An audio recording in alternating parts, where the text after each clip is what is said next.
Salut à toi cher humain et bienvenue sur Gaming News Planet. Aujourd'hui, 3 news.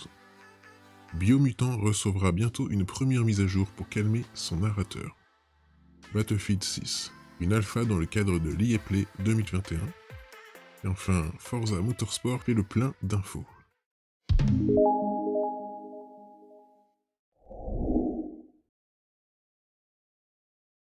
On se retrouve sur Jeux Vidéo Live.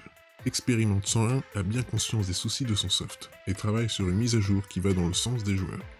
Le sympathique mais pas exempt de défauts Biomutant est enfin sorti après de trop longues années d'attente et de report. Malgré tout, le soft se travale encore un bon nombre de soucis techniques, mais aussi liés à la difficulté et à son narrateur qui, en plus de beaucoup trop parler, spoil littéralement la résolution des énigmes. Oui.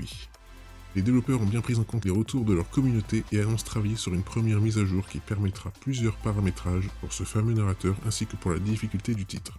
Expérimente 101 nous offrira également différents réglages vidéo pour rendre possible l'ajustement de la profondeur de champ ou encore modifier le motion blur. Des ajustements pour le loot, les ennemis ou encore le sound design sont également prévus.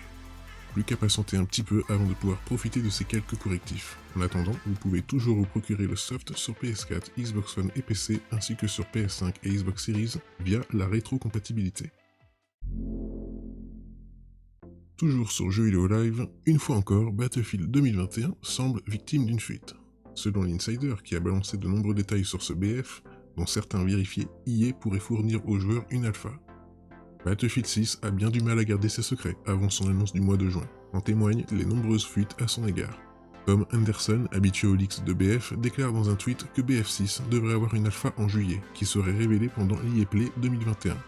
Et d'après lui, ça pourrait faire l'objet d'un One More Thing avec une disponibilité post-événement immédiate. Quant aux images leakées qui avaient été décrites en croquis par Henderson, le premier clip et le second, nos confrères d'Eurogamer affirment que c'est réel, mais il y a une nuance. Vraisemblablement, ces extraits seraient pour un usage interne à EA, et le reveal trailer de juin serait différent. Et enfin, toujours sur Jeux Vidéo Live, celui qu'on appelle également Forza Motorsport 8 s'est de nouveau dévoilé par le biais de son directeur créatif Chris Ezaki. C'est durant le dernier Forza Monthly que Chris Ezaki a pris la parole au sujet du prochain Forza Motorsport. Interrogé sur la simulation, l'homme a tout d'abord reconfirmé que le nom officiel du jeu ne comporterait pas de numérotation et s'appellerait donc sobrement Forza Motorsport.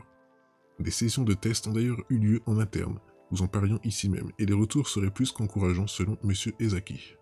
Il faut dire que Third Ten travaille d'arrache-pied pour rendre une simulation la plus précise possible, notamment sur la physique.